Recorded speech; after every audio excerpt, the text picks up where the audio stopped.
Live from the KWQC Broadcast Center in downtown Davenport with Morgan Otier and Kyle Keel. This is Quad Cities Live. May is Mental Health Awareness Month, and we have details on the many crisis services available through Unity Point Health Trinity. Plus, the Freight House Farmers Market is in full swing ahead of Mother's Day weekend. We'll talk with a local farmer who is one of the market's vendors. And an exciting foot race as part of the Quad Cities Criterium, how you can take part in this wild uphill mile and win prizes while you're at it. Also, a new event in Geneseo. We'll have details on the city's upcoming wine walk.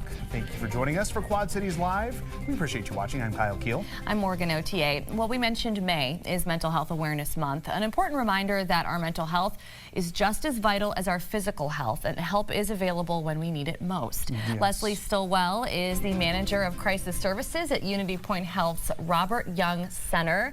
Leslie, thank you for joining us today. Thank you for having me. Yes, of course. We are looking forward to talking with you. So, Leslie, when we talk about crisis services, what exactly does that mean? So there's a crisis continuum. It is the direct response to a mental health crisis. Okay. So we have different ways that we do that. So crisis services for us is just we want to be able to get out there and help people where they are. Okay. Okay. So what kind of crisis services do you offer at Robert Young? So for crisis services, we have our crisis clinicians.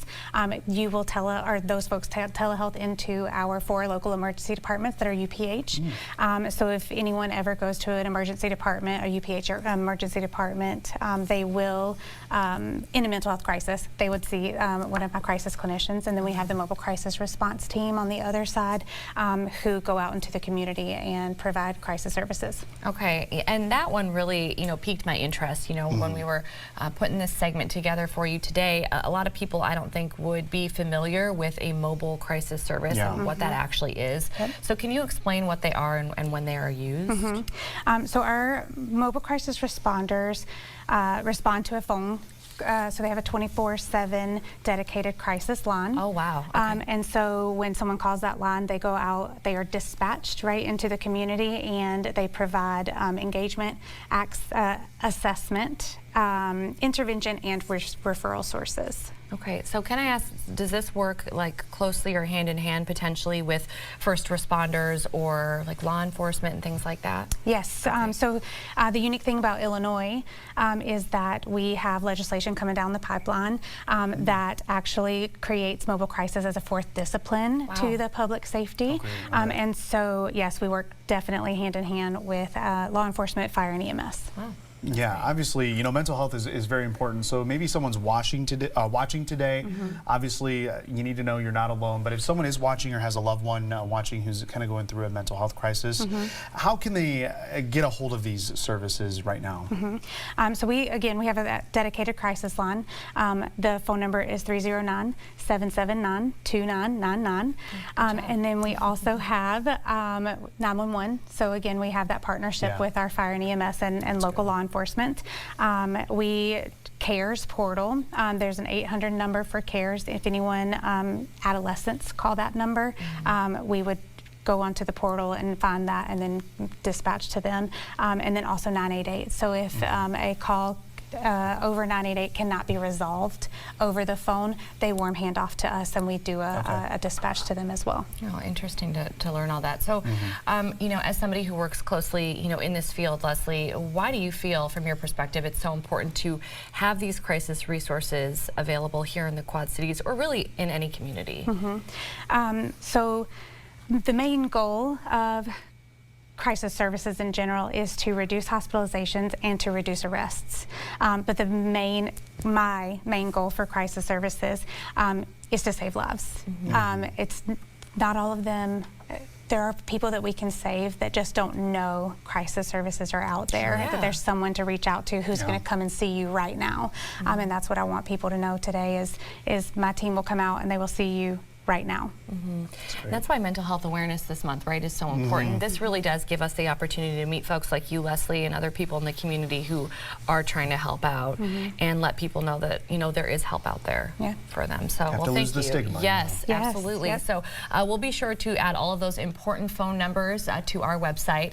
Meantime, for more information on mental and substance use services at Unity Point Health, visit the website there on your screen, unitypoint.org. You can always click the tab at the top that says Find a Service. Once again, Leslie, we appreciate you coming in today. Thank you. Thank you. Yes, thank you. All right, well, coming up on QCL, the 4th annual Running Wild Mile is returning to the Quad Cities Criterium this Memorial Day. How you can be part of the action next. Quad Cities Live continues. This Memorial Day is your chance to compete in a wild mile that takes runners up and down the very same hills as the cyclists competing in the Quad Cities Criterium. We're talking about the 4th annual Running Wild Mile in Davenport's East Village. Joining us now from Running Wild to tell us all about it are Devin Albaugh and Tim Hyde. Devin and Tim, thanks for being here. Thank you so much for having us. Thanks for having us. Tim, you are corn. You look great. You're up for the costume contest. Yeah, exactly. We're promoting a costume contest here today, and this is definitely a good one. So let's get into it, Devin. For anybody who's never experienced this before, what is the Running Wild Mile? What makes this such a unique race? Yeah, I literally think it's probably the most unique race in the Quad Cities, honestly. It's a mile race, and it's sandwiched right between the amateur and the pro cycling races at the Criterium. Yep. You know, we've got a prize purse for the speedsters. We've got, you know, a costume contest for the funsters. Yeah. And we just got a good experience, I think, for everybody. I mean, the course is completely lined pretty much throughout the whole way because, you know, people are in anticipation of the bike races coming up. They are, yeah. It's like, what, about 4 p.m. that this has happened over the past few years. And, yeah, crowds are lining the streets. Definitely. And all of a sudden, instead of cyclists making their way up Hillcrest, you've got all these people on foot, and it is really something to see. So, Tim, what can runners expect if they sign up, when they line up at the starting line on race day? What happens next? Yeah, absolutely. We kind of started at one of the corners of the course to add on a little extra distance since the course isn't quite a mile loop. Okay. And then you're just barreling down the hills to get started, and then you go really up through the hilliest parts of the East Village. Yeah. It's an intense, kind of packed little bit, but Yeah.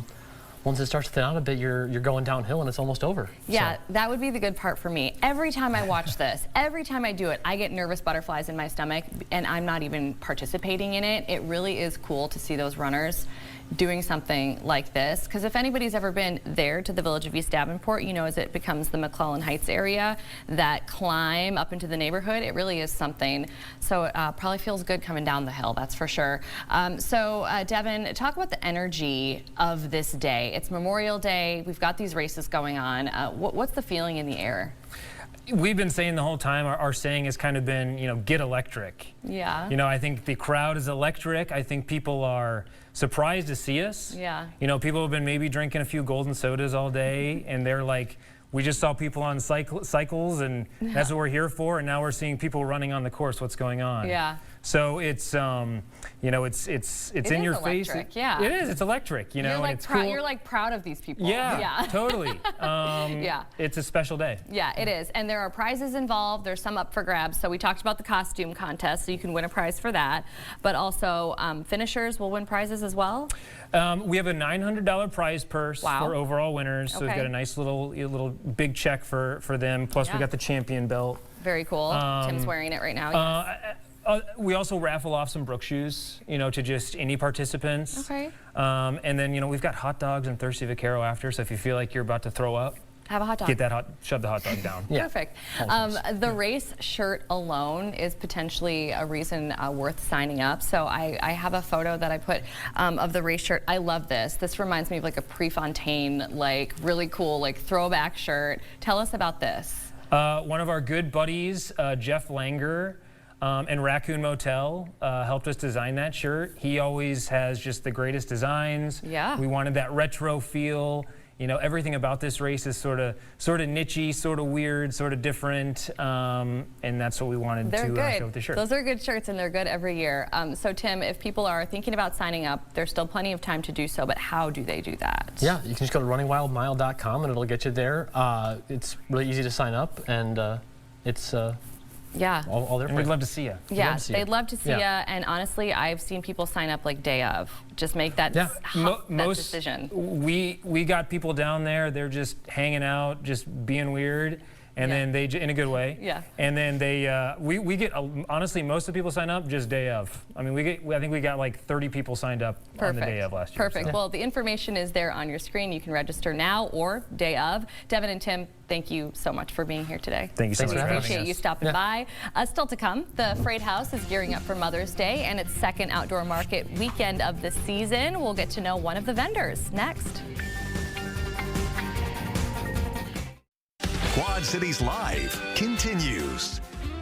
The 2026 Freight House Farmers Market, the Outdoor Farmers Market, is well underway, and it is their biggest year yet, with more than 200 local and regional vendors signed up to showcase their products throughout the season. From locally sourced produce to handmade crafts and delectable culinary delights, there is plenty to see, do, and buy. Absolutely. One of those vendors is Glenn Momsen with M&S Farms. Glenn, thank you so much for joining us today. Yeah, thank you for having me. Yes, of course. we are excited to talk to you. Yeah. So first, tell us a little bit more about M&S Farms. This is a family with a lot of history, a family farm with a lot of history, and you're in Miles, right? Yep. Okay. Yep. Miles, Iowa. So we're about an hour north here, about 25 minutes north of Clinton. Yeah. Our farm is 110 years old. Wow. And my kids are fifth generation.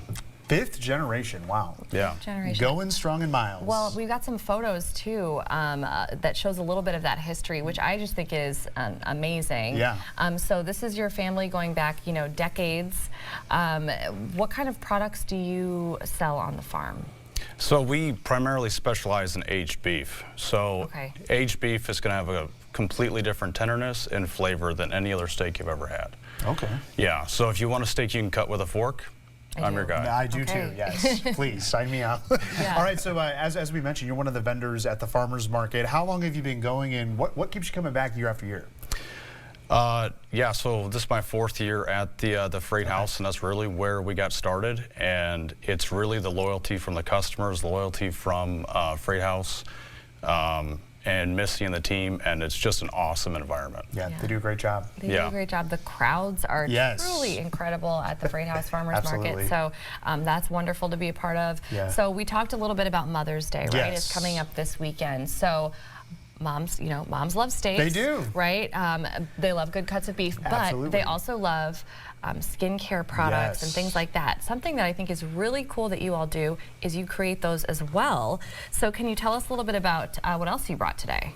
Yeah, so we started going down the Talos skincare line Yes. with one of our sons having reactions with soap. Oh, sure, okay. Yeah, so that kind of morphed into now we have Talos soap, face cream, and a body butter, so an all-natural skincare alternative. It smells great. It smells. It Yes. smells really good. You talked about the essential oils and that you use in these that you know can add that like really beautiful smell. Yeah. So why is this so much better for your skin? Well, so tallow is kind of the perfect ingredient for skincare. So it's kind of the same fatty acids that your skin wants. On top of that, no artificial preservatives, no petroleum or anything. It's 100% all natural. Okay. Yeah, and once you start using it, you're never going to go back. Oh, well, Well, there you go. I- You got to try it out now. Sign me up. Yes, exactly. And you're actually featured in a couple local spas as well. Yes, yeah. So Jade Engler from Bettendorf, she carries our products. We're also in Clinton, and we have some Paws Studios in Des Moines. So we try to be that all-natural skincare that's really better than the synthetic alternative. yeah. it Okay, really is. so obviously we want to stop by your spot at the Farmers Market, but if we can't make it to the Farmers Market, you can deliver locally from your farm, correct? Yep, so we have a bunch of ways people can find us. They go on the website. We have home delivery. We ship in the mail. We also, like the Davenport Country Club carries our steaks. They have for quite a while. So there's a lot of different ways we can get people their aged beef. Wow. Okay. Well, good information. Yeah. Good to know that we can find you and all that history, Yes, right, lots at of the history. Freight House Farmers Market this Mother's Day weekend. M&S Farms is, again, based in Miles, Iowa. They offer deliveries, as Kyle mentioned, across the Quad Cities. They also offer shipping. To learn more and access the online store, head to m&sfarms.com. And of course, you can catch Glenn at the M&S Farm spot at the Outdoor Freight House Farmers Market in downtown Davenport. That, of course, is on West River Drive. It's open from 8 to 1 on Saturdays and 10 to 2 on Sundays. You can find a map of where the vendors are on each day on the Farmers Market website. We'll be sure to post all of that on our website, kwqc.com. Glenn, thank you. No, thank you. Thank you so much. Well, still to come on QCL, a closer look at a new collaboration among businesses in Geneseo as the community gears up for its first ever wine walk. Details next.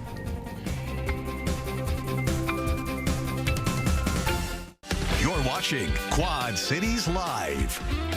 If you are looking for the perfect way to sip, shop, and soak in some small town charm, there's a brand new event coming to downtown Geneseo. The first ever Geneseo Wine Walk is happening Saturday, May 30th, offering, of course, wine tastings, shopping, food, and live entertainment. Joining us now to tell us a bit more are Amy DeFow with Catch Boutique and Lindsay Akers, the executive director of the Geneseo Chamber of Commerce. Thank you, ladies, both for being here today. Yeah, thank you for having us. Yes, we appreciate it. So this sounds like it's going to be a fun event in Geneseo a little bit later in the month. So tell us a bit more about the Wine Walk.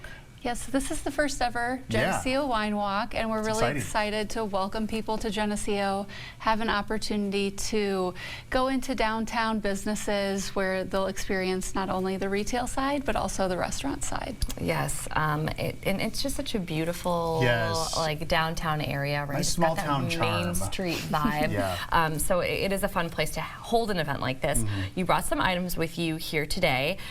So can you tell us a little bit about, are these from different stores, or these all from Catch? Where are these? These are from some different businesses. Oh, wow. So we will have our traditional downtown retailers open for the event. So we brought some items from my boutique Catch, but I also brought some items from Taylor & Co. Flowers. Okay, so she'll be popping up downtown. She'll be having peonies as well as some of her beef tallow products, which she makes in Geneseo. And then we also brought some wines to sample from Gaslight Grocer. So they are a newer business to Geneseo, sort of a wine pop-up bar, but they'll be hosting 4 different pop-ups for the event. So lots of fun things going on at Gaslight. Well, that sounds fun. Nice. I'm going to taste my wine. Yes. I have a rosé here. Yes, and this is a white blend. These are Greek wines. Cheers. So Julia, the owner of Gaslight Grocer, she was really excited to bring these in. Wow. Ooh, This is really good. Yes, very good. Yeah, so we're hoping to have some really great quality wines to sample. Each business will have a red and a white, or a variety of, and then if you have a ticket, you get to sample one or the other at that business. Okay, well that is really fun. Yeah, and Lindsay, talk about the community impact. I mean, this is a first of its kind event for Geneseo. What are you hoping out of this event? What's really exciting to see is to see all of the businesses from around Geneseo work together. We have, restaurants popping up in retail locations, which is really awesome. That is really cool, yeah. Everybody's coming together to kind of put on this event for the first time, so it's really special to see everybody come together for that. Well, and anytime Geneseo has some type of event, I do feel like it brings a lot of people, not just from nearby areas, but from out of town. It does, so what does that mean, to you and to the Geneseo community to kind of play host for the weekend for such a special event? Yeah, we love to show off our beautiful downtown and invite everybody down to see it. Like you said, there's a lot of small town charm. We love to show off, we have a lot of like art studios, the museum, all the restaurants, all the retail spaces. It will all be ready for everyone to see, and so we love to invite everyone in. So we have a map of what to expect there in downtown Geneseo. I know we're shutting down a street to have all of the fun for the wine walk, and this is a ticketed event, so people need to get their tickets very soon because it's the window is closing, right? Yes, ticket sales end this Sunday, May 10th. So there's a Facebook event. You can go to the Chamber of Commerce Facebook, and there will be a link to purchase your tickets. They're $30.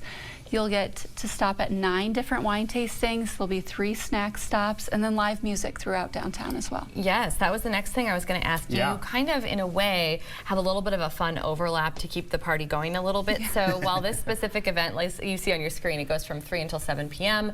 The live music, though, goes from 6 to 8 p.m. at the pavilion there. Yes. So can you tell us a little bit about that? Do you have a performer or a live band? Yes, so Central Bank has been very generous. They are sponsoring Lacey's Ditch, which will be playing from 6 to 8 at the pavilion. Fun. Ray Lynn's, Barney's, Lehman's, very close by. So if you want to continue the party, the street will remain shut down at that portion of the street. So it'll just be a nice way to gather as a community and enjoy the beautiful spring day. And hopefully it will be a little bit warmer, right, Kyle? Yes, let's keep our fingers crossed. Let's get rid of these 50s. Put those behind us. 70s, right? Yeah. Good chance to check out what's new in Geneseo if you haven't been there in a while as well. Yeah, So and it support sounds the like local there businesses. is plenty. So the Geneseo Wine Walk, first of its kind, is set for Saturday, May 30th. Again, it goes from 3 until 7 p.m. Tickets are limited. You've already sold, what, more than 200 at this point? 250. 250 Oh, nice. tickets at this point. Not That's bad a for lot of first people time, buying yeah. tickets. You do need to purchase them online ahead of time, and we will be sure to include that link that we talked about on our website, kwqc.com/Quad Cities Live. Lindsay, thank you so much for being here. Amy, thank you. Yes. We really appreciate you stopping Thank you by. both. Yes, thank you, and thank you for watching Quad Cities Live. We hope to see you back here for our next live broadcast Wednesday at 3. We'll see you there. Nice job, ladies. Cheers, yes. Yes, cheers. This is